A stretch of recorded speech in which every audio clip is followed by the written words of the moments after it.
नक्षत्रांनी सजवू अंगण आकाशाचे. काळोखाचा अंत करण्या पर्व आले प्रकाशाचे. हा उत्सव आनंदाचा, हा उत्सव ज्ञानी यांचा, हा उत्सव बंधुत्वाचा, हा उत्सव मित्रत्वाचा. सप्तसुरांची साथ घेऊन साहित्याचा करू उत्सव. दीप उत्सव, दीप उत्सव, दीप उत्सव, दीप उत्सव.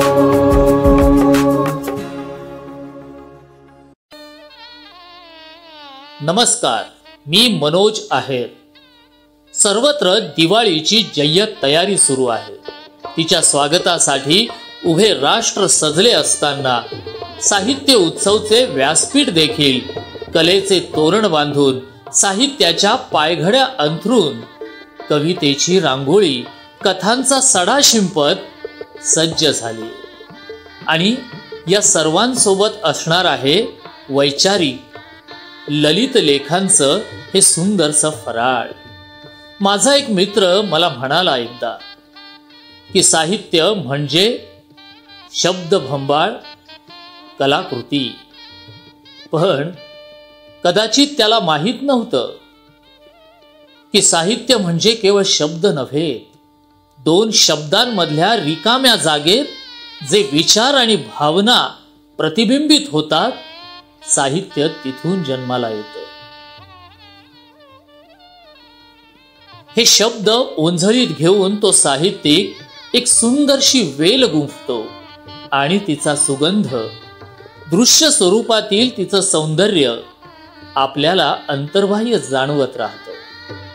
दीपोत्सव दिवाळी अंकात अशाच वैचारिक आणि ललित लेखांचं लेखन समाजातील नवोदित लेखकांनी आपल्यासाठी केलंय आणि त्या लेखांचं तितकंच दर्जेदार अभिवाचन साहित्य उत्सव परिवारातील आपल्या मित्रमैत्रिणींनी साकारलेलं आहे. ध्वनिमुद्रित लेखसंग्रह शब्दवेल, निर्मिती साहित्य उत्सव, संहिता लेखन आणि सूत्रसंचालन रेशमा मोरे, सादर करते मयुरी शिदोरे, ऋतुजा खारकर, मंजू म्हस्के, प्रिया पाटील, आनंद सानप. तांत्रिक सहाय्य प्रमोद पांढरे, विद्या पाटील. ऐकूया लेखसंग्रह शब्दवेल.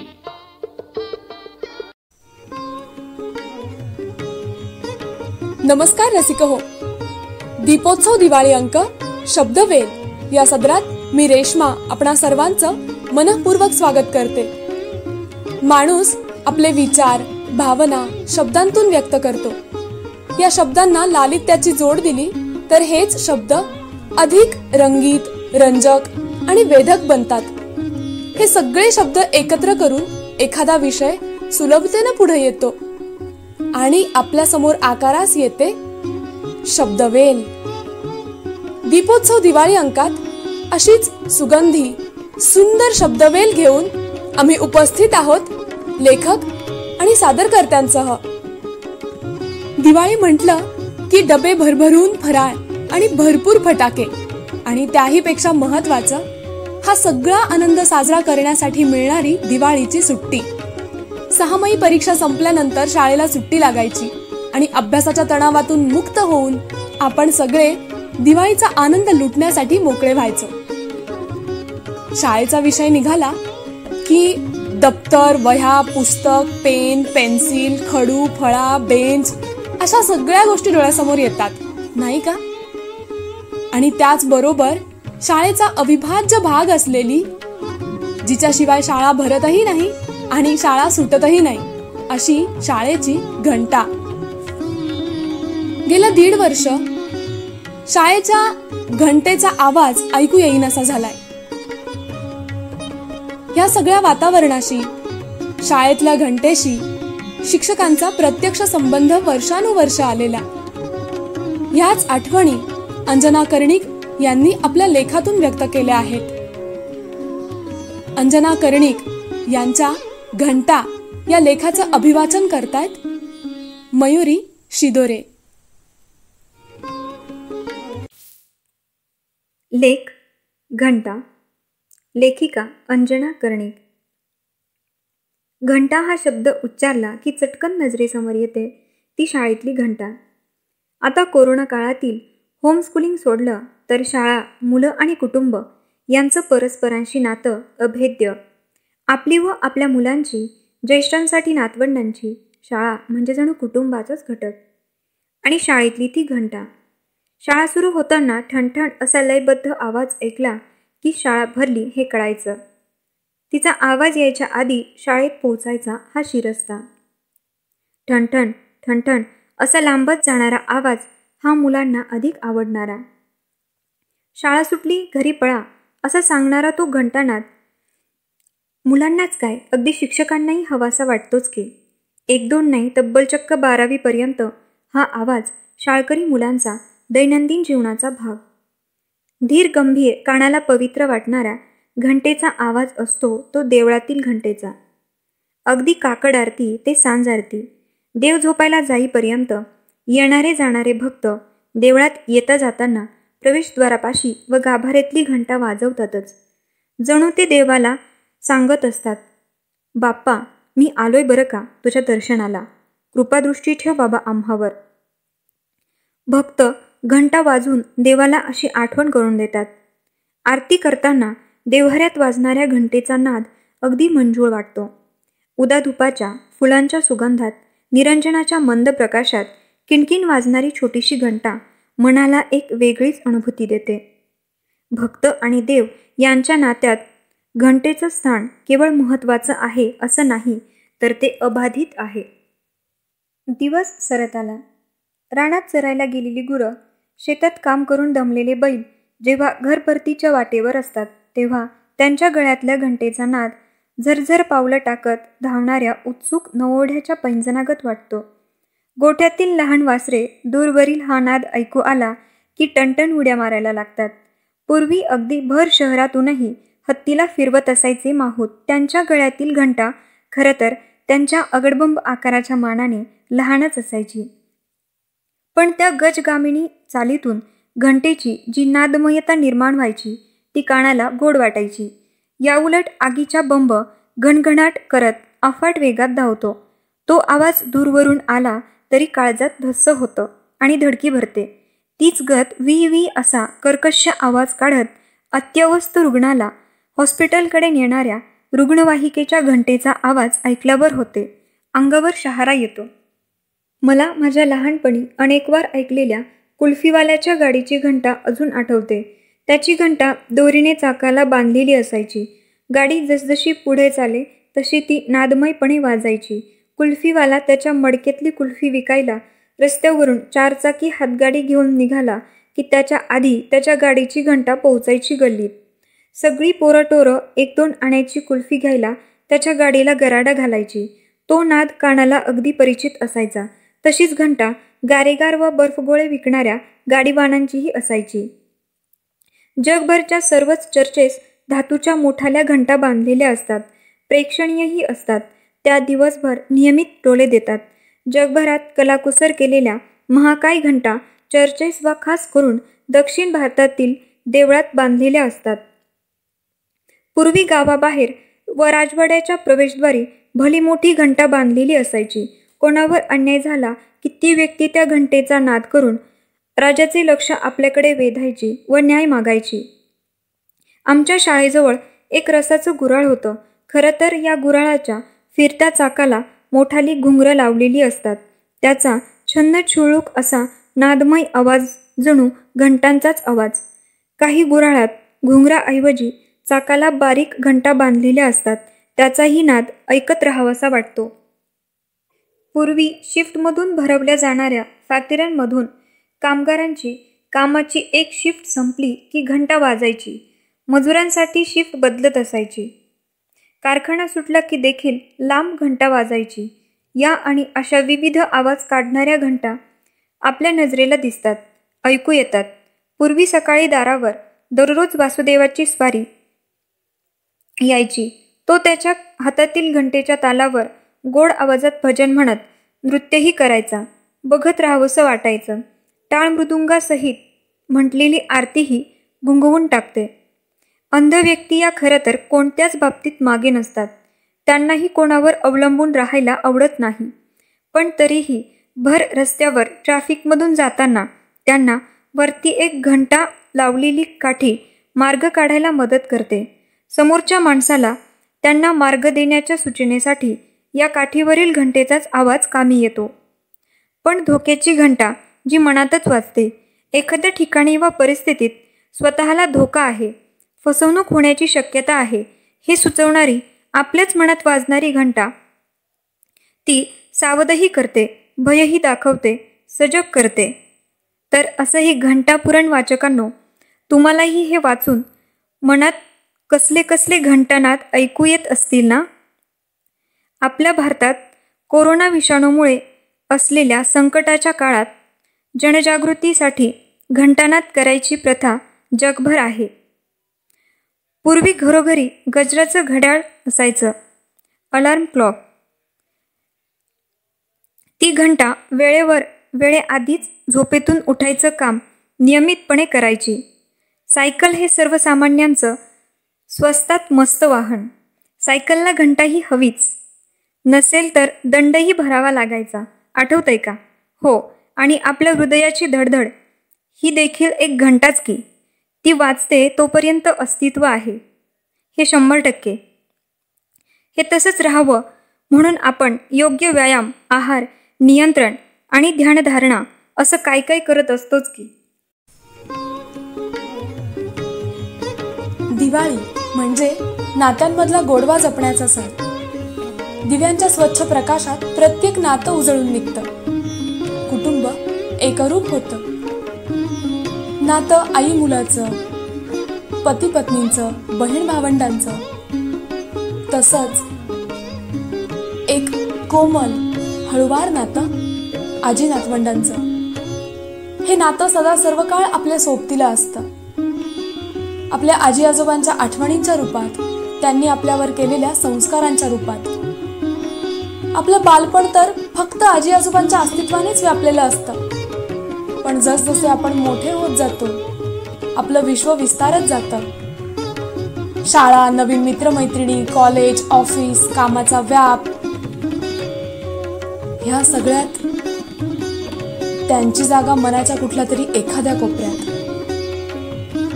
पण त्यांचं विश्व मात्र नातवंडांच्या भोवतीच घुटमळत असतं. असं म्हणतात, घरात ज्येष्ठ नागरिक असायला हवेत, योग्य तो सल्ला द्यायला, सुयोग्य संस्कार करायला. अशाच वातावरणात वाढलेली, आजी आजोबांच्या संस्कारांमध्ये घडलेली एक नात आपल्या आजीच्या आठवणी एका लेखातून उलगडते. मनीषा अतुल यांनी लिहिलेल्या आंधळेपणातील डोळस समज आजी या लेखाचं अभिवाचन करतायत प्रिया पाटील. आंधळेपणातील डोळस समज आजी, लेखिका मनीषा अतुल. माझं संपूर्ण बालपण जिच्या आठवणींनी व्यापले ती माझी आजी. ती जेव्हा माझ्या प्रत्यक्ष सहवासात होती तेव्हा अगदी त्याच वेळी ती मला पुस्तकांमधूनही भेटत असे. किशोर हे मासिक त्यावेळचं माझं अत्यंत आवडतं. त्यातल्या गोष्टींमधली आजी, कवितांमधली आजी म्हणजे माझीच आजी आहे की, हे मी तेव्हाही म्हणत असे आणि आताही मुलांना सांगते. आवल्या एवढ्या पांढरा फेक आंबाडा घातलेली, पाय पोटाशी घेऊन नातवंडांच्या गराड्यात बसलेली, सुरकुतलेल्या गालांची रोडावलेली आजी चित्रात बघितली की मलाही हीच असंच चित्र काढून वहीत डोकवावंसं वाटेल. गोष्टींशी आजीचं जुळणं हे त्यातल्या प्रेमळ, माया करणारी आणि कायम नातवंडांसाठीच असणारी अशी या प्रतिमेशी तंतोतंत जुळल्यामुळे तर होतंच, पण आणखी एका गमतीमुळे होतं. आम्ही मुलं पुस्तक वाचताना किंवा पाठ्यक्रमातील धडे अथवा प्रश्न उत्तरे वाचताना आजीच्या जवळ बसून मोठ्याने वाचत व म्हणत. तिचा कायम एक कोपरा ठरलेला असे. पुस्तक उघडले की आजीच्या कोपऱ्यात व मागील पुढील अंगणात जिथे कुठे ती बसली असेल आम्ही अवतीभोवती बसायचो. आम्ही जे काही म्हणायचो ते आजी मन लावून ऐकत असे. ती दृष्टीहीन होती. आम्ही स्वतःसाठीचं पाठांतरही तिला ऐकवत करायचो. तिची करमणूक व्हायची आणि मोठ्याने कुणाला सांगत केल्याने वेगाने पाठांतर व्हायचं. आमचे आजोबा खूप गोष्टी सांगायचे. रामायण महाभारत तर अतिशय रंगून सांगायचे. त्यांच्या गोष्टी दर्जेदार असत. शिवाय गोष्टींमध्ये कविता पेरून ते सांगत. विशेषतः हिंदी कवितेचे तुकडे असत, ज्याने त्यांच्या गोष्टीचं अधिकच अप्रूप वाटे. चोरांच्या गोष्टींमधील टकमक टकमक देखत हे पडी पसार या ओळी किंवा लबाड बगल्याच्या गोष्टीतल्या घासे घिसे फिर घासे ऊपर डाला पाणी तेरे मन की जो करनी सो मैंने जानी या ओळी आजही मुलांना गोष्टीत सांगितल्या की त्यांचे मजेदार चेहरे बघताना निर्व्याज आनंद मिळतो. आजोबांकडे गोष्टींचा खजिना असला तरी ते कायम आमच्याजवळ नसायचे. शेतीवाडीच्या कामावर देखरेख ठेवायला वर्षातून 6 महिने गावी लोणारला जायचे. त्यामुळे आजी हा आमच्या गोष्टीचा कायमचा स्रोत. तिच्या गोष्टी खूप भोळ्या बाबड्या, घरादारातल्या आयाबायांच्या, पण तिच्याही गोष्टींची खासियत म्हणजे तीही गोष्टीत गाणी पेरे. सासवा सुणांचा गोष्टीतली सासू, पिठलं चून मला नाचवते सून, 3 शेंड्या 9 बैल लेकीसाठी बोडखं केलं असं म्हणत विचित्र अवतारात नाचते. हे ऐकताना प्रत्येक वेळी आम्ही आनंदाने खिदळायचो. तिने त्यावेळच्या ग्रामीण जीवनाचे, स्त्री मनाचे, नातागोत्यांचे बारकावे एवढे तपशिलाने सांगितले की ज्यानं माणसं वाचायला आजही मदत होते. अहो की वंस मला की वाटे वंस, तुमची घालावी वेणी उंदराने नेली फणी, तुम्हाला करावे तोडे सोनार खेळतात घोडे, तुम्हाला घ्यावं लुगडं दुकान नाही उघडं. या आणि अशा लोकगीतांमधला गोडवा त्या काळचं जगणं वागणं आम्हा शहरी मुलांना शिकवायचा. शिवाय बरंच काही देऊन जायचा. कदाचित त्यामुळेच माझ्या कथा कवितांमधून आजी कायमच भेटत राहते. तिचं माझ्या भावविश्वाला व्यापून उरणं आज लक्षात येतं. कधी ती माझ्या कवितेत जशीच्या तशी येते. त्या तिथे पडवीमध्ये आजी माझी बसली असते. कधी निवडीत असते मेथी, कधी वलीत असते वाती. हातामधला कापूस तिच्या म्हातारी होऊन उडतो जेव्हा, कौतुकाच्या घड्या तिच्या होलक्या गाली पडतात तेव्हा. कापसासंगे तरंगत मन माझं हलकं होतं, वेल्हाल वेड्या पाखरासारखं उंचच उंच चढत जातं.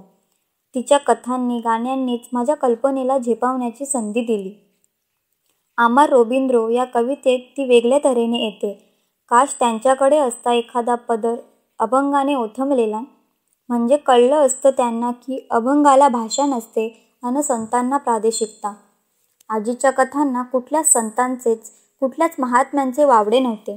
ते बरेचदा आमच्या पाठ्यक्रमातल्या धड्यांचा खुशाल स्वतःची फोडणी घालून झक्कास कथा बनवायची. अगदी आमच्या इतिहासाच्या धड्यांच्याही कथा बनविल्या गेल्या.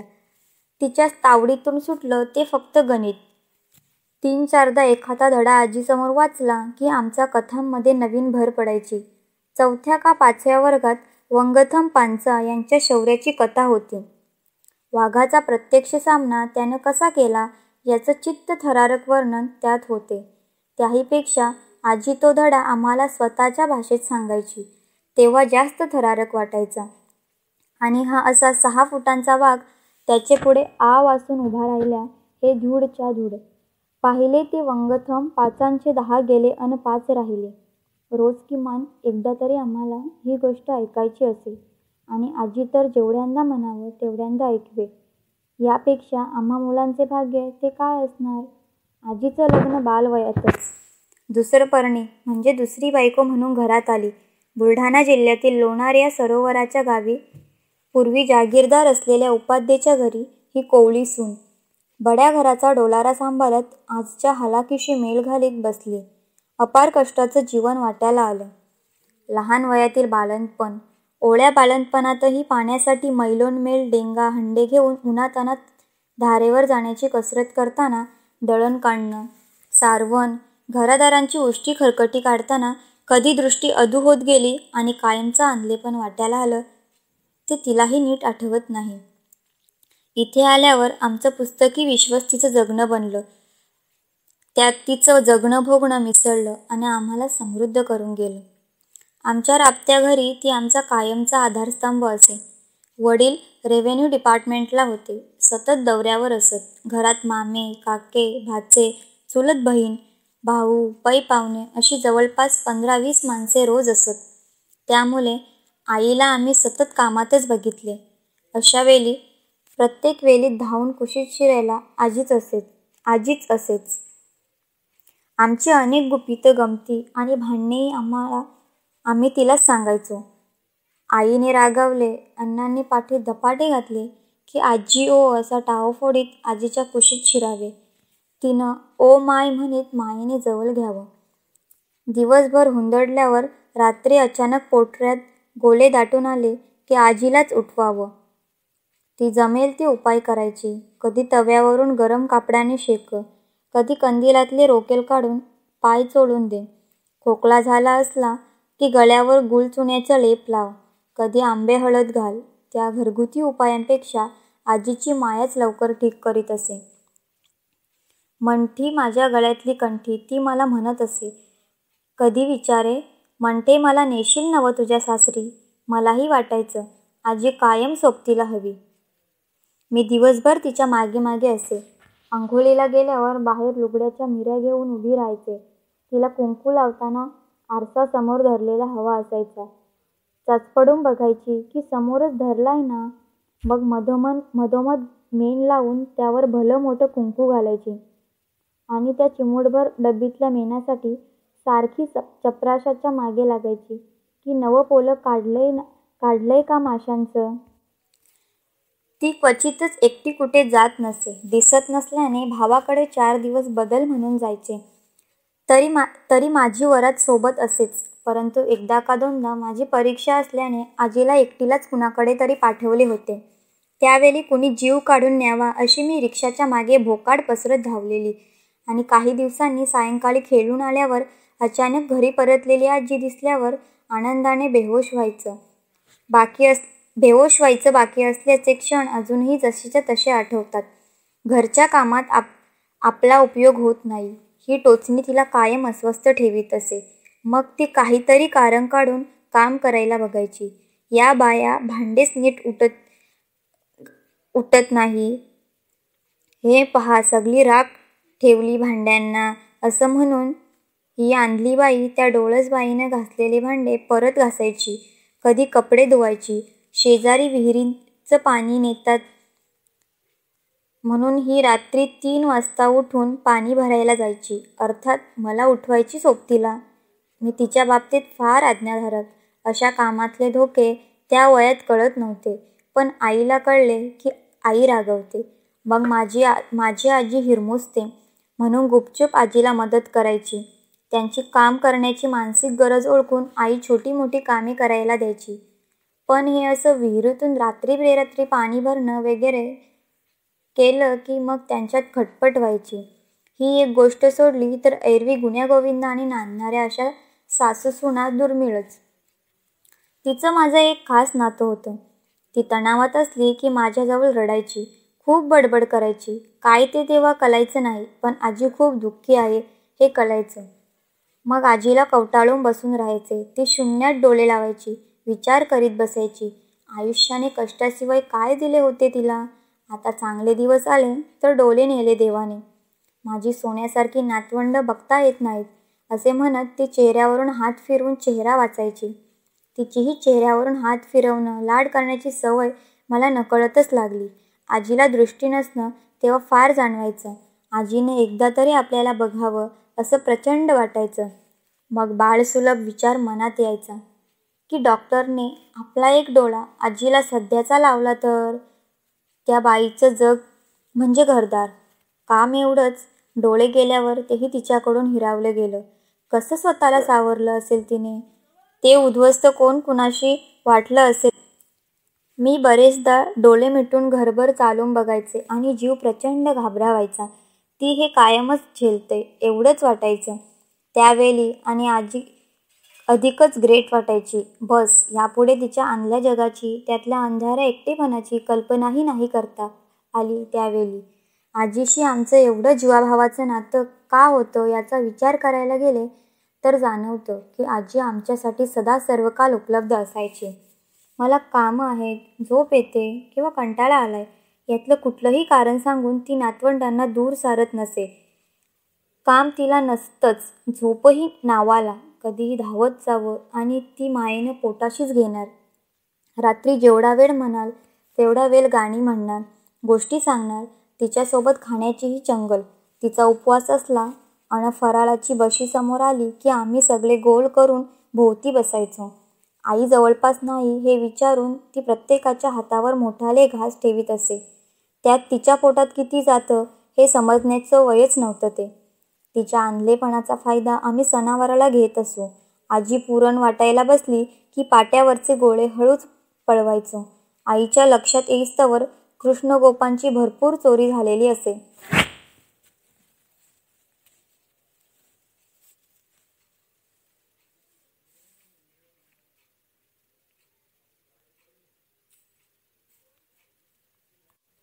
आजीला हे कळत नव्हतं असं नव्हे,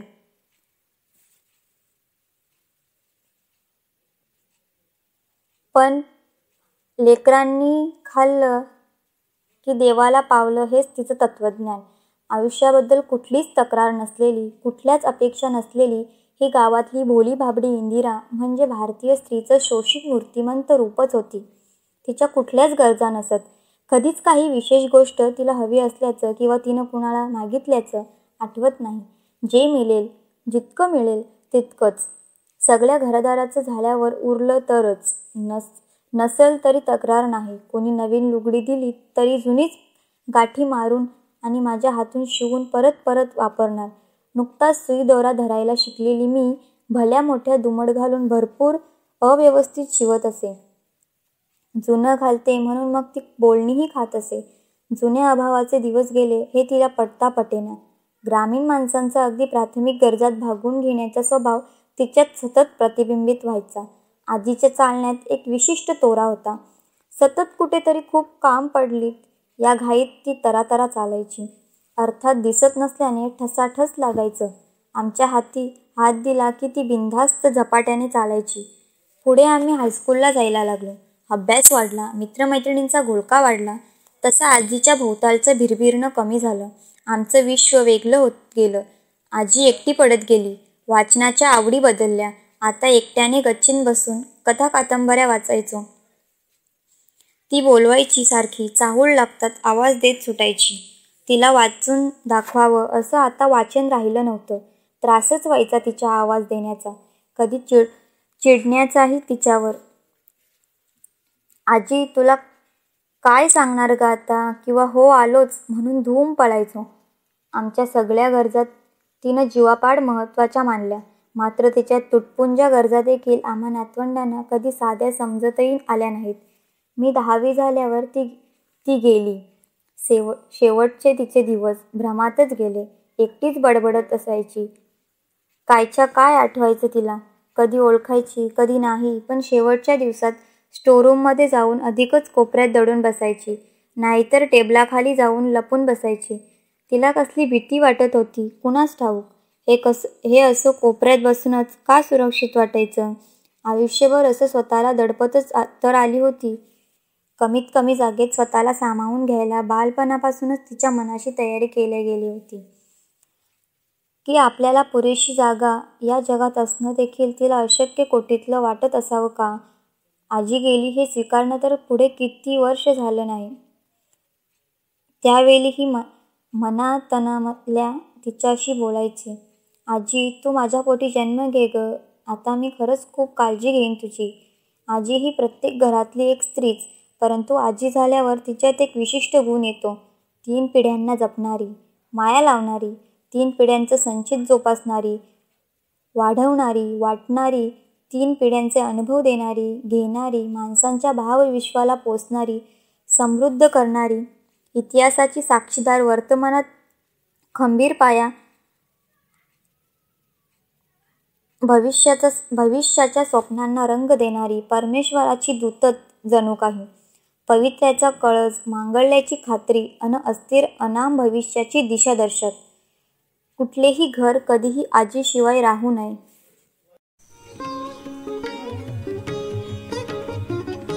आपल्यासाठी जे जे म्हणून काही उपयुक्त त्या प्रत्येक सजीव निर्जीव गोष्टींप्रती कृतज्ञता व्यक्त करणं हे आपल्या संस्कृतीचं महात्म्य.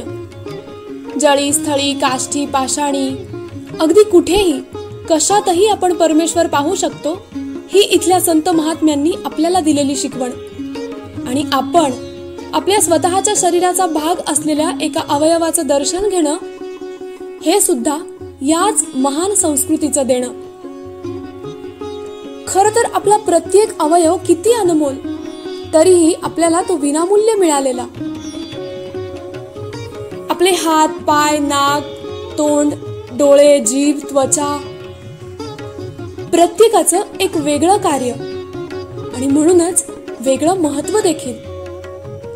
मग या अवयवांप्रती आपण कृतज्ञ असायलाच हवं.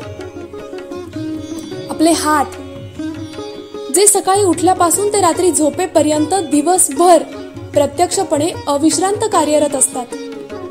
म्हणूनच सकाळी उठल्याबरोबर या हातांचं दर्शन घ्यायला हवं. प्रभाते करदर्शनम. हे हात दोनच पण यांची किती कामं किती उपयोग. स्वतःचं पोट भरण्यासाठी रक्षण करण्यासाठी आपली सगळी कामं करण्यासाठी आणि इतरांना मदत करण्यासाठी सुद्धा. पण हेच हात योग्य ठिकाणी नम्रपणे जोडता यायला हवेत. हे सुंदर विचार लेखक विश्वास देशपांडे यांनी आपल्या एका लेखातून व्यक्त केले आहेत. या हातांचं महत्व आणि महात्म्य म्हणी आणि वाक्प्रचारांसह या लेखातून त्यांनी मांडलं आहे. म्हणूनच हा लेख आपल्याला ऐकायला आणि वाचायला निश्चितच आवडेल. लेखक विश्वास देशपांडे यांच्या तेथे कर माझे जुळती या लेखाचं अभिवाचन करतायत आनंद सानप. तेथे कर माझे जुळती. लेखक विश्वास देशपांडे. सकाळी उठल्यावर आपण आपल्या हातांचे दर्शन घेतो. दिवसभर आपण त्याच हातांच्या मदतीने कर्मे करणार असतो. हाताचे दर्शन घेताना आपण पुढील मंत्र म्हणतो. कराग्रेवसते लक्ष्मी करमध्ये सरस्वती करमुल्येतु गोविंदम प्रभाते कर दर्शनम. मी सकाळी उठलो की हातांचे दर्शन सर्वप्रथम घेतो. नंतर समुद्र वसने देवी हा मंत्र म्हणून भूमीला नमस्कार करतो. कारण दिवसभर आपण त्या भूमीवर वावरणार असतो. तीच आपली कर्मभूमी असते. आणि नंतर वसुदेव सुतन देवम हा मंत्र म्हणून त्या भगवंताला प्रणाम करतो आणि मग आपल्या दिनचर्येला सुरुवात करतो. एक प्रकारे आपण आपल्या हातांबद्दल भूमीबद्दल आणि परमेश्वराबद्दल कृतज्ञताच याद्वारे व्यक्त करतो. कृतज्ञता व्यक्त करणे ही आपली संस्कृती आहे. आज सकाळी हातांचे दर्शन घेतल्यावर माझ्या मनात विचार आला की हाताचे दर्शन आपण का बरं घेत असू. इतके महत्त्वाचे काय आहे. त्यापेक्षा डोळे डोके हृदय इत्यादी अवयव महत्त्वाचे नाहीत का. मग लक्षात आले की हे सगळे इतर अवयव महत्त्वाचे असले तरी आपला मेंदू आपल्याला जो आदेश देतो तो आपण हातांच्या द्वारेच अंमलात आणतो. सकाळी उठल्यापासून रात्री झोपेपर्यंत आपले हात कार्यमग्न असतात. मग हातांचे वर्णन करणारे वेगवेगळे वाक्प्रचार म्हणी मला आठवू लागल्या. किती या म्हणींनी वाक्प्रचार. आता बघा, एखादी व्यक्ती आपल्याला खूप मदत करणारी असेल तर आपण म्हणतो की हा माझा उजवा हात आहे. मदतीची अपेक्षा असेल तर म्हणतो जरा हात द्या. इंग्रजीत सुद्धा जॉईन हँड्स असे मदतीचे आवाहन केले जाते. हिंदीत हात बटाओ हात बढाओ असे म्हटले जाते. साथी हात बढाना हे नया दौर चित्रपटातील गीत आपल्याला माहीत असेल. हाताला कमळाची उपमा दिली जाते. एखाद्या मोठ्या कार्याचे उद्घाटन एखाद्या महान व्यक्तीच्या हाताने व्हायचे असेल तर इनके करकमलोसे अशा शब्दात केले जाते. एखाद्या डॉक्टरांच्या औषधाने बरे वाटले तर आपण म्हणतो की डॉक्टरांच्या हाताला गुण आहे. एखाद्याचे अक्षर चांगले असेल, एखाद्याला कामाची सवय असेल तर आपण म्हणतो की त्याच्या हाताला वळण आहे. एखादी गृहिणी चांगला स्वयंपाक करत असेल तर आपण म्हणतो की तिच्या हाताला चव आहे. जिथे स्वच्छता असेल तिथे समृद्धी असते. हे हात फिरे तेथे लक्ष्मी वसे ही म्हण सांगते. किती महिमा सांगावा हातांचा. तशा काही वाक्प्रचारात हात शब्द वाईट अर्थाने आलेला आहे. एखादा माणूस जर एखाद्या कपट कारस्थानात सहभागी असेल तर आपण म्हणतो की यामागे त्याचा हात होता. हात दाखवून अवलक्षण अशीही एक म्हण आहे. एखादे मूल सांगून ऐकत नसेल तर आपण म्हणतो की तुला हाताने सांगू का. आपल्या जवळची गोष्ट सोडून दुसऱ्या गोष्टीच्या पाठीमागे लागणे यासाठी हातचे सोडून पळत्याच्या पाठी लागणे अशी म्हण आहे. एखाद्याला एखादी गोष्ट करणे सहज जमत असेल तर आपण म्हणतो की ही गोष्ट करणे त्याच्यासाठी हातचा मळ आहे. हातांवरच्या रेषा पाहून भविष्य सांगितले जाते, पण ज्यांना हात नाहीत त्यांनाही काहीतरी भविष्य असतेच की.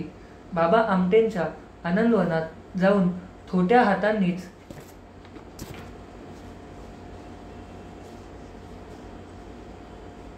फुलवलेले नंदनवन पाहिले की आपण थक्क होतो.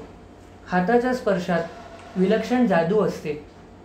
आईचा हातनी शिजेचा भात किती सुंदर म्हण आहे. यापेक्षा आईच्या हाताचे महत्त्व अजून काय सांगायचे.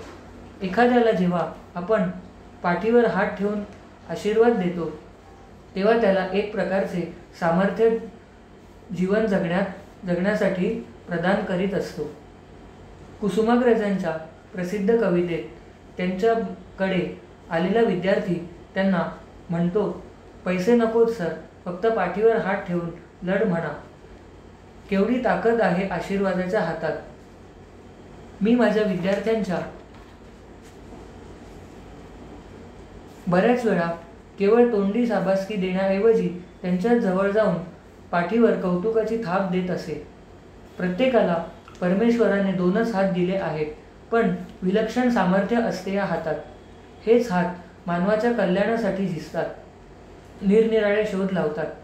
जगातील मोठमोठी कार्ये हातांच्या मदतीनेच घडून येतात. हात करतात प्रार्थना, हात करतात कृतज्ञता व्यक्त, हात करतात प्रेम व्यक्त, हात करतात आर्जव आणि विनंती, हात करतात प्रणाम, हात करतात सलाम आणि कुर्निसा, हात करतात मुजरा, हात करतात पदस्पर्श आणि हातच देतात आशीर्वाद. हात देतात बळ आणि शक्ती, हातच देतात प्रेरणा आणि स्फूर्ती. हातांनीच मिळतात प्रशंसेच्या टाळ्या आणि हातच येतात पुढे अश्रू पुसायला. ते हात पवित्र की जे भुकेल्याला घास भरवतात, दुसऱ्यांच्या मदतीसाठी धावून जातात. ते हात धन्य की जे नेहमी असतात तत्पर दुसऱ्यांच्या मदतीसाठी. हस्तस्य भूषणम दानम असं आपण म्हणतो. ते हात धन्य की ज्यांना नेहमी देण्याची सवय असते. शेतात पेरलेले धान्य जसे शतपटीने वाढून परत मिळते, तसे दुसऱ्यांना आपण जेव्हा आपल्यातीलच काही देतो तेव्हा ते शतपटीने वाढून आपणास परत मिळते. मग अनंत हस्ते कमलावराने, देता किती घेशील दो कराने अशी स्थिती होते. आपल्या देशापुढे अनेक समस्या आहेत. राष्ट्र निर्माणाच्या कार्यासाठी कधी नव्हे ते एकत्र येण्याची गरज आहे. जातपात, धर्म, पंथ सारे भेद विसरून देश बळकट करायचा असेल, सामर्थ्यशाली करायचा असेल तर सगळ्यांचे हात एकत्र आले पाहिजेत आणि सगळ्यांनी म्हटले पाहिजे, तेथे कर माझे जुळती. व्यक्त होण्यासाठीचं, आपले विचार समाजापर्यंत पोहोचवण्यासाठीचं प्रभावी माध्यम म्हणजे लिखाण, साहित्य. जगात कितीतरी भाषा बोलल्या जातात. जितक्या भाषा तितक्या साहित्याच्या रचना. कथा, कविता, लेख, कादंबरी असं सगळ्या प्रकारचं साहित्य आपण वाचतो. विषयानुरूप माहिती देणारी पुस्तकं अभ्यासतो. विविध ग्रंथांचं अध्ययन करतो. हे सगळं अभ्यासण्यासाठी, विचारांचं, संस्कृतींचं आदान प्रदान होण्यासाठी भाषांमधलं साहित्य परस्परांपर्यंत पोहोचणं आवश्यक. त्यासाठी अनेक भाषांवर प्रभुत्व मिळवलेल्या काही व्यक्ती पुढे येतात आणि आपल्या कौशल्याचा कसोशीनं वापर करून वाचकांची वाचनाची भूक भागवतात. साहित्य अनुवादित होतं. या प्रक्रियेमध्ये इतर भाषांमधले काही शब्द आपल्या भाषेत स्वीकारले जातात, तर काही शब्दांसाठी नवे पर्याय शोधले जातात. त्यामुळे भाषा अधिक समृद्ध होते, प्रवाही बनते आणि भाषेच्या आधारावर शब्दवेल फुलत राहते. पुस्तकांचा अनुवाद करताना भाषेचा लहेजा सांभाळणं, शब्दमर्यादांचं भान असणं, तो विषय बारकाईने अभ्यासणं, त्याची खोली तपासणं आणि महत्त्वाचं म्हणजे लेखकाचं अंतरंग जसंच्या तसं वाचकांपर्यंत पोहोचवणं अतिशय आव्हानात्मक.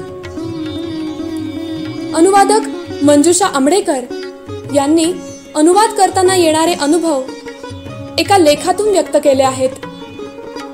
मंजुषा आंबडेकर यांच्या अनुवादकाचे अनुभव या लेखाचं अभिवाचन करतायत ऋतुजा खारकर. अनुभव अनुवादकाचे. लेखिका मंजुषा आंबडेकर. अनुवाद अर्थात पुनर्निर्मितीचा आनंद. 8वीत असल्यापासूनच मी स्वतंत्रपणे कथाकविता लिहतच होते आणि हिंदी विषय घेऊन BA आणि MA केल्यानंतर मी डिप्लोमा इन हिंदी ट्रान्सलेशन हा पुणे विद्यापीठाचा 1 वर्षाचा कोर्स केला. त्यानंतर साधारणपणे मी 1994 पासून इंग्रजीतून आणि हिंदीतून मराठीमध्ये अनुवाद करण्याचं काम करते आहे. बऱ्याच वेळा मी स्वैर अनुवाद किंवा रूपांतराचं कामही केलेलं आहे आणि त्याचबरोबर स्वतंत्र लेखनही केलेलं आहे. पण मी केलेलं बहुतांशी काम हे बालसाहित्याच्या क्षेत्रातलं आहे. कारण बालसाहित्य मला मनापासून फार आवडतं. मी या क्षेत्रात स्वतंत्र लेखनही केलेलं असल्यामुळे अनुवाद करताना मला मूळ लेखकाची भूमिका, त्याची शक्तिस्थानंही समजतात आणि अनुवाद करण्याच्या दृष्टीने त्या लेखनाची चांगली वाईट बाजूही ध्यानात येते. चांगल्या अनुवादाला रसिक वाचकांचा कितीही भरभरून प्रतिसाद मिळाला तरी मूळ लेखनाच्या तुलनेत अनुवादाला नेहमीच दुय्यम स्थान दिलं जातं. पण अनुवादक म्हणून माझा स्वतःचा असा अनुभव आहे की अनुवाद ही प्रक्रिया नवनिर्मितीचा आनंद देणारीच असते. गुलजार या हिंदीतल्या सुप्रसिद्ध कवीने अनुवादाला वापरलेल्या ट्रान्सक्रिएशन या सुंदर शब्दाची अनुभूती मला नेहमीच अनुभवायला मिळते. माझ्या मते अनुवाद ही एक जास्त जबाबदारीने पार पाडण्याची अवघड कला आहे आणि ती उपजतच असावी लागते. अनुवादाचं शिक्षण घेऊन आपल्याला त्यातल्या तांत्रिक गोष्टी नक्कीच शिकता येतात, पण कवीला जशी कविता आतूनच स्फुरते, गायकाच्या ओठावर येण्यापूर्वी त्याच्या पोटात सूर असावे लागतात, तसाच ललित साहित्याचा अनुवादही आतूनच स्फुरावा लागतो. सर्वांनाच भाषा बोलता येते म्हणून प्रत्येकच जण कवी किंवा लेखक होत नाही. स्वरयंत्र निर्दोष असलेला प्रत्येकच जण लता, आशा किंवा रफी होत नाही. आणि हातपाय ठणठणीत आहेत म्हणून प्रत्येकच जण सचिन तेंडुलकर होत नाही. तसंच केवळ 2 भाषांचं ज्ञान आहे म्हणून माणूस उत्तम अनुवादक बनेलच असं मुळीच नाही. त्यामुळे या कलेची मुळातच लाभलेली दैवी देणगी आणि त्याचबरोबर आपलं चौफेर वाचन, उत्कृष्ट शब्दसंग्रह, चपखल शब्दांची सुरेख योजना करण्याचं कौशल्य, भाषेचा आशयघन ओक टिकवत अनुवाद करता येण्याइतकी भाषेची जाण, आपल्या सभोवतालच्या वातावरणाचं, संस्कृतीचं, समाजाचं वगैरे भान, या सगळ्यांमुळे आपला अनुवाद जास्तीत जास्त उत्कट होत जातो. याचा काम करताना मला नेहमीच अनुभव आला आहे. विशेषतः बालसाहित्य लिहिणं आणि त्याचा अनुवाद करणं ही बहुतेकांना वाटते तशी सोपी गोष्ट नसून ती अभ्यासपूर्वक करण्याची अवघड आणि आवश्यक गोष्ट आहे. कारण मुलांच्या बुद्धीचा, मनाचा, कल्पनेचा, भाषेचा, विचारांचा, संस्कारांचा सर्वांगीण विकास यातून होत असल्यामुळे बालसाहित्याकडे बालविकास प्रक्रिया म्हणून पाहिलं गेलं पाहिजे असा माझा आग्रह आहे. माझ्या मराठी बालसाहित्य आणि अनुवाद अभा बालसाहित्य संस्थेतर्फे अमरेंद्र गाडगे पुरस्कार प्राप्त या शोधनिबंधात मी यावर सविस्तर भाष्य केलेलं आहे. या विकास प्रक्रियेत अनुवादाचं स्थान अनन्यसाधारण आहे. कारण अनुवादामुळे संपूर्ण जगच त्या मुलापुढे अवतरत असतं. जगाबद्दल जाणून घेण्याची मुलामध्ये जी नैसर्गिक प्रवृत्ती असते त्यापोटी ते मूल पुस्तकात आपल्या मनातलं जग धुंडाळतं आणि ते गवसलं की आनंदित होतं. अनुवाद वाचताना मुलांना जगभरातल्या सांधी कोपऱ्यातलं माणसांचं जगणं, वेगवेगळ्या संस्कृती, जीवनपद्धती, जगण्यातली आव्हानं, प्रतिकूलतेशी दिल्या गेलेल्या लढाया या सगळ्यातला थरार बसल्या जागी अनुभवता येतो. त्यातूनच जगण्याची कला शिकता शिकता त्यांचं व्यक्तिमत्व घडतं. जगभरातल्या वेगवेगळ्या देशातल्या मुलांच्या जगात काय चाललं आहे, ती कशी राहतात, काय खातात, काय पितात, कोणती खेळ खेळतात, तिथले सणवार, रीतिरिवाज, तिथल्या समजुती, श्रद्धा वगैरे या सगळ्या गोष्टींची मुलांना अनुवाद वाचताना अनुभूती मिळते. अर्थात बालसाहित्याचा अनुवाद करताना आपण मुलांना यातून काहीतरी संस्कार देत असतो याचं भान अजिबात सुटून चालत नाही. यामुळे शब्दशः अनुवाद न करता देश, काळ, वातावरणाचं भान ठेवत अनुवाद रसाळ कसा होत जाईल याकडे सतत लक्ष देणं जरुरीचं असतं. उदाहरणार्थ सांगायचं झालं तर रशियन लोककथांचा अनुवाद करताना मला बऱ्याच अडचणी आल्या. या कथांचा मी जसाच्या तसा अनुवाद न करता त्यांचं भारतीयकरण करून मराठी भाषेत रूपांतर केलं. त्यांच्याकडच्या कितीतरी परंपरा, चालीरीती आपल्या पचनी न पडण्यासारख्या होत्या. उदाहरणार्थ त्यांच्या कथांमधले त्यांच्याकडे कुणी पाहुणे आले की मदिरा देऊन त्यांचं स्वागत करण्याची किंवा जेवणाकरिता दारात बांधलेली गाय कापून तिचं मांस शिजवले जाण्याचे उल्लेख मला खटकले. या दोन्ही गोष्टी आपल्या परंपरेत बसणाऱ्या मुळीच नसल्यामुळे मी मदिरेच्या ऐवजी सरबत किंवा पाणी वापरलं, तर गोमांसाऐवजी मी दुसऱ्या कुठल्या तरी भारतीय पक्वानाचा उल्लेख केला. पण तेनालीरामाच्या असंख्य कथांचा मी माझ्या शब्दात जेव्हा स्वैर अनुवाद किंवा पुनर्लेखन केलं तेव्हा मला अशा प्रकारची कुठलीच अडचण आली नाही. कारण देश, काळ, वातावरण हे 100% भारतीयच होतं. नुकतीच मी फ्रँकलिन नावाची एक मालिका इंग्रजीतून मराठीत अनुवादित केली. यात फ्रँकलिन नावाचे एक कासव आणि त्याचे इतर प्राणीमित्र अगदी लहान मुलांच्या विश्वातल्या घटना आणि प्रसंगांचं सुंदर वर्णन आहे आणि अप्रत्यक्षरित्या मुलांना त्यातून चांगली शिकवणही दिली गेलेली आहे. उदाहरणार्थ फ्रँकलिन त्याच्या मित्रांवरती दादागिरी करतो किंवा आईवडिलांनी जंगलात जाऊ नकोस असं सांगूनही त्यांचं न ऐकता खेळण्याच्या नादात जंगलात शिरतो आणि हरवतो. यातून मुलांना करमणुकीबरोबरच नकळत बोधही मिळतो, पलीकडच्या प्राण्यांची माहिती मिळते. किंवा फ्रँकलिन अंधाराला घाबरतो, थापा मारतो, पसारा करतो, अशाही मुलांच्या रोजच्या आयुष्यातल्या गोष्टी आहेत.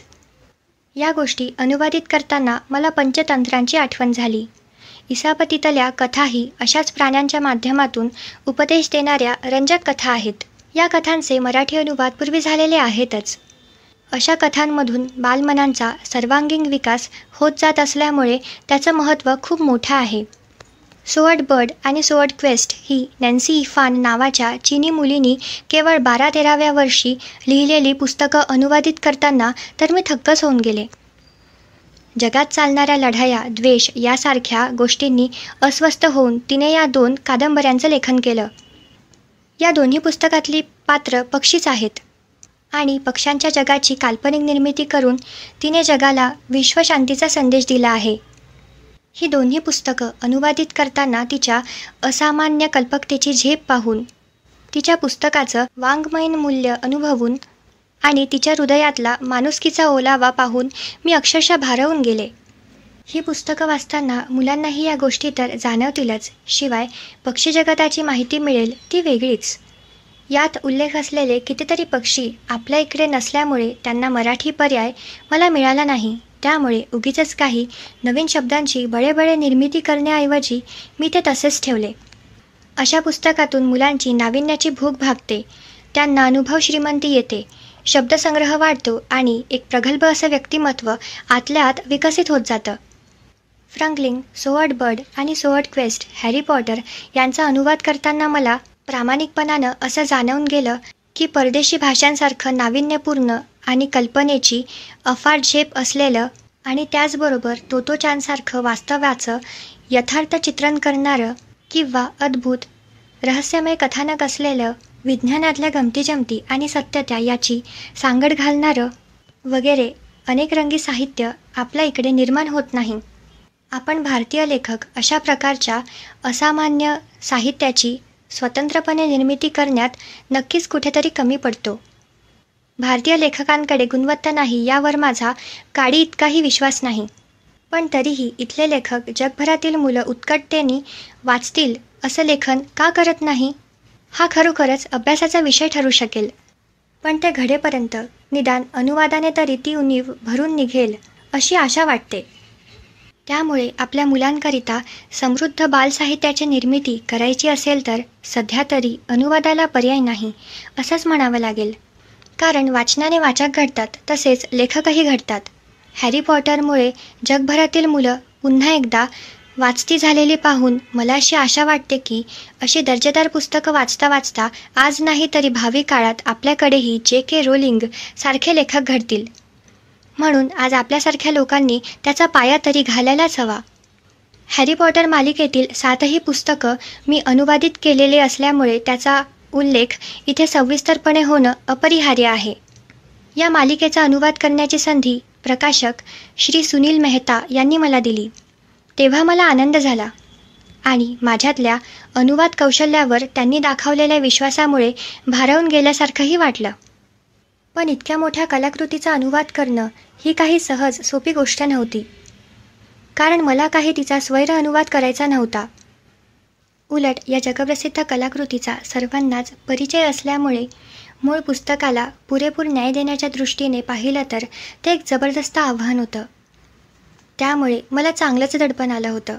पण लोकांच्या जशा जशा चांगल्या प्रतिक्रिया मिळत गेल्या तसा तसा मला धीर येत गेला. मी मुळात मराठी माध्यमातून शिकलेली आहे. त्यामुळे लहानपणापासून मूळ मराठी पुस्तकांबरोबरच इंग्रजी पुस्तकांचे अनुवाद वाचतच मोठी झाले आणि त्यातूनच लेखिका आणि अनुवादक म्हणून घडत गेले. त्यामुळे हॅरी पॉटरचा अनुवाद करताना वाचक या नात्याने मला J.K. रोलिंग यांचं लेखन कौशल्य भावलंच. पण अनुवाद वाचणाऱ्या वाचकाला या पुस्तकाचा अनुवाद वाचताना काय अपेक्षित असेल याचीही मी वाचकाच्याच भूमिकेतून सर्वात प्रथम कल्पना करून पाहिली आणि मगच अनुवादकाच्या भूमिकेत शिरले. हॅरी पॉटर मालिकेतील 7 भागांच्या एकूण जवळपास 3,500 पानं मिळून एकच गोष्ट आहे. त्यामुळे भाषेचा ओघ कायम टिकवत वाचकाची उत्कंठा वाढवत शिगेला नेणं ही एक मोठी जबाबदारी होती.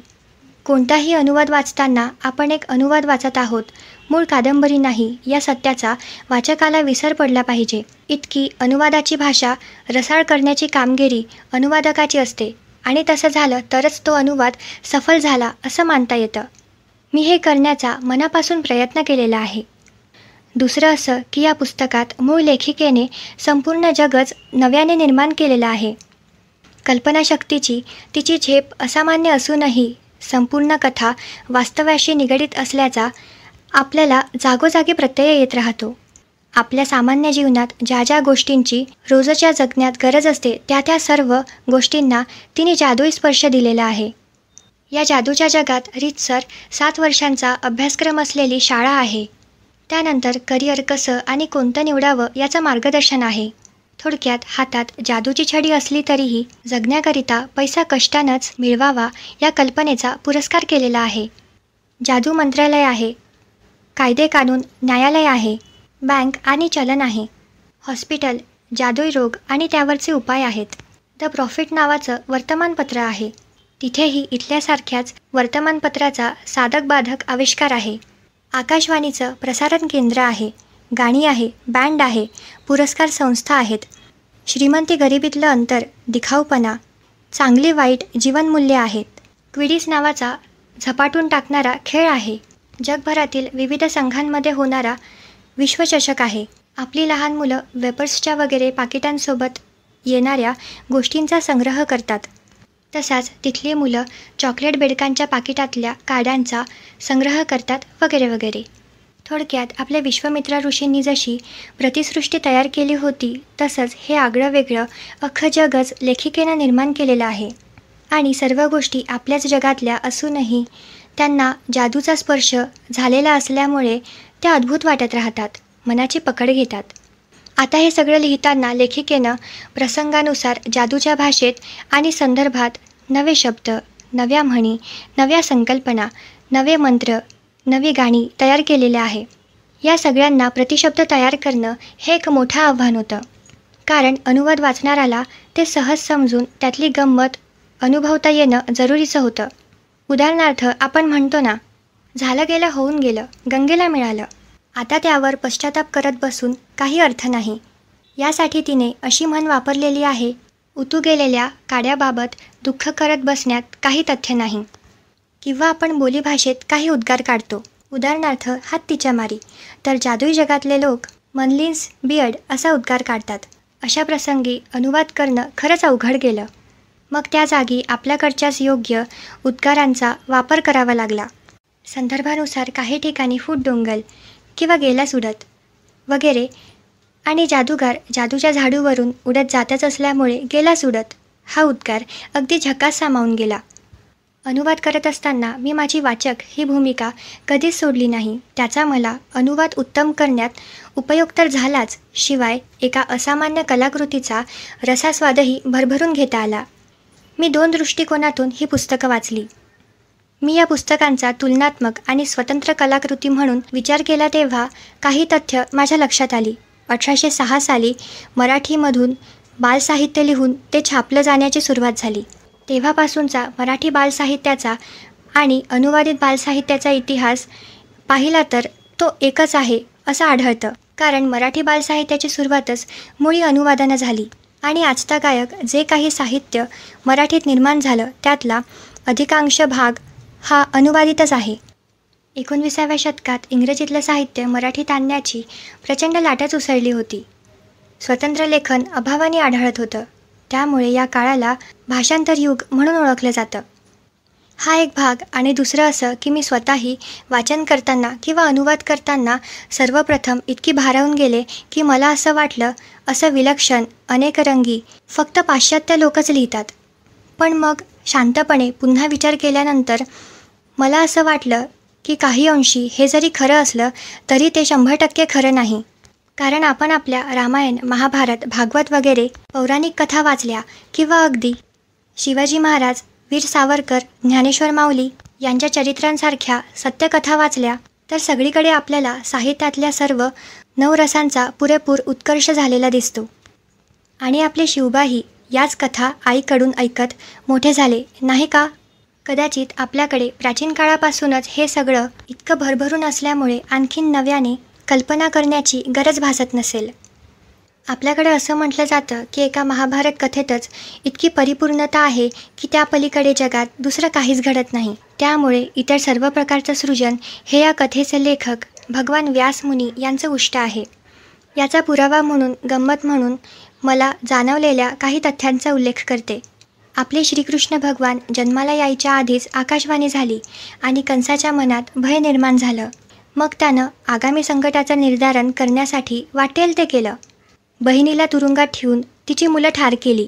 नंतर ही नंदाघरी वाढणाऱ्या कृष्णाला आणि त्या काळात जन्माला आलेल्या इतर सर्व मुलांना मारण्यासाठी कत्ली केल्या.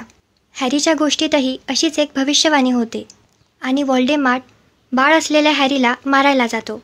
कृष्णाप्रमाणे हॅरीही लहान वयातच अद्भुत पराक्रम गाजवून संपूर्ण जादुई जगताला व्होल्डेमॉर्ट संकटातून कायमचं मुक्त करून आनंदाचं वातावरण निर्माण करतो. आपल्या हिंदू धर्मातलं गुरुशिष्य परंपरा आणि त्यांच्यातलं आदराचं, विश्वासाचं आणि समर्पणाचं नातं या कथेतही आढळतं. डंबलडोर आणि हॅरीमध्ये एक अदृश्य असा धागा आहे जो हॅरीचं अखंड रक्षण करत राहतो आणि डंबलडोरांच्या मृत्यूनंतरही हॅरी तळहातावर प्राण घेऊन त्यांनी सोपवलेली कामगिरी पार पाडतो. हर्मायन, रॉन, विजली परिवार, युपिन आणि इतर काही जादूगार जीवावर उदार होऊन आदर्श जीवनमूल्यांसाठी लढतात. डंबलडोरांच्या पश्चातही त्यांचा आदेश मानून हॅरीला साथ देतात, प्रसंगी प्राणही त्यागतात. मला वाटतं आपल्याकडल्या मुलांनी याच गोष्टीतून प्रेरणा घ्यावी आणि हॅरी पॉटरमधल्या बिअर पिणे, डेटिंग, किसिंग यासारख्या गोष्टींकडे तारतम्याने आणि समजुतीने दुर्लक्ष करावे. कारण आपल्या संस्कृतीत स्वैराचाराला मुळीच पाठिंबा दिला जात नाही. त्यामुळे अशा गोष्टी वगळून हॅरी पॉटरमधल्या उच्च जीवन मूल्यांचा मात्र जरूर स्वीकार करावा. पण म्हणून हॅरी पॉटरचं असामान्यत्व मुळीच कमी होत नाही. कारण मी या पुस्तकांचा स्वतंत्र कलाकृती म्हणून विचार करून पाहिल्यावर माझ्या मनात J.K. रोलिंगबद्दल आदरभाव उत्पन्न झाला. तिच्या विलक्षण बुद्धिमत्तेचा या कथेत जागोजागी प्रत्यय येत राहतो. यात वास्तव आणि जादूची सांगड आहे. कथेतला शुद्ध रक्तांचा पिसाट आग्रह आणि त्याकरिता तुडवली जाणारी माणुसकीची मूल्ये वाचताना हिटलर आणि तालिबानच्या भयंकर अशा रक्तरंजक वास्तवाची आठवण येते. आपल्यासारख्या सर्वसामान्य म्हणजे मगलू लोकांच्या मनात जे काही भावतरंग असतात तेच सगळे जादूगाराच्या मनातही उमटत असतात. त्यामुळे त्यांच्यातही भेदभाव असू नये असं लेखिकेनं दाखवून दिलेलं आहे. यात वर्णवेशाकडे निर्देश झाल्यासारखा वाटतो आणि अशा प्रकारची द्वेषभावना बाळगण्याऐवजी माणुसकीला आणि सद्भावनांना महत्त्व दिलं गेलेलं आहे. जादूसारखा भयमिश्रित उत्कंठा वाटेल असा विषय विनोदाची डूब देत तिने असा काही उंचीवर नेऊन ठेवलेला आहे की त्याला काही तोडच नाही. संपूर्ण कथानक वाचल्यानंतर एक गंमतशीर सत्य आढळतं की आपल्या या महानायकाची सर्वात मोठी शक्ती आहे प्रेम.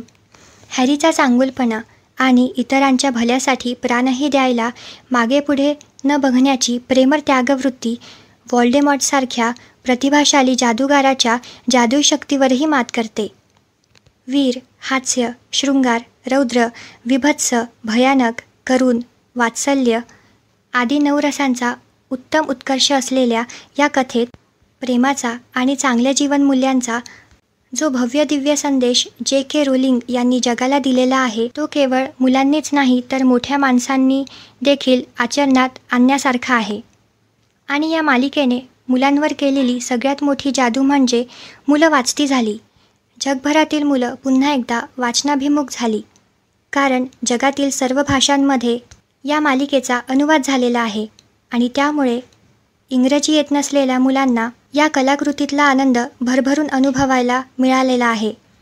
अशी ताकद असलेली अमाप पुस्तक संपदा आपल्या मराठी भाषेतही निर्माण व्हावीत आणि जगभरातील भाषांमधली पुस्तकं मराठीत अनुवाद होत राहावी अशी आशा करते. मित्रांनो, या विषयावर कितीही बोललं तरी माझा अभ्यास अपुराच आहे असं मला वाटतं.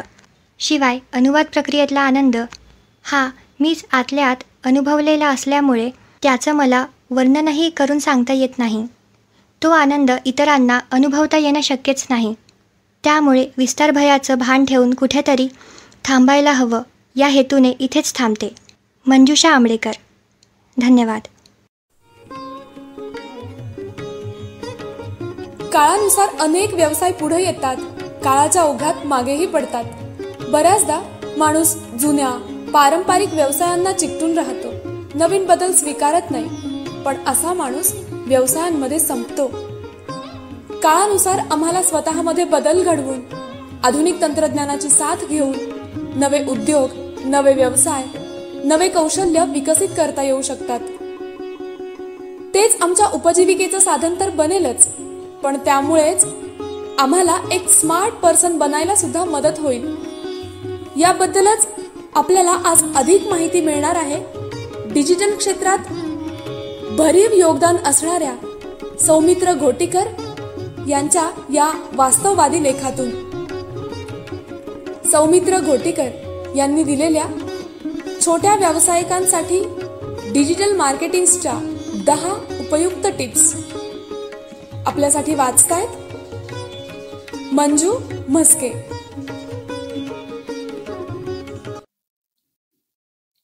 छोट्या व्यावसायिकांसाठी डिजिटल मार्केटिंगच्या 10 उपयुक्त टिप्स. लेखक सौमित्र घोटीकर. डिजिटल माध्यम हे आता नवीन राहिलेलं नाही. कोरोना संक्रमण कालानंतर तर हे अगदी सर्वतोमुखी झालेलं आहे आणि ह्याशिवाय गत्यंतर नाही हे देखील कळून चुकलेलं आहे. लहान असो किंवा मोठा, डिजिटल मार्केटिंग हा मार्ग अनुसरावा लागेलच. डिजिटल हे माध्यम त्या मानाने जरासे नवीन असल्याने अनेक व्यावसायिक त्यात पारंगत नाहीत. त्यामुळे ह्यात बऱ्याच चुका घडतात.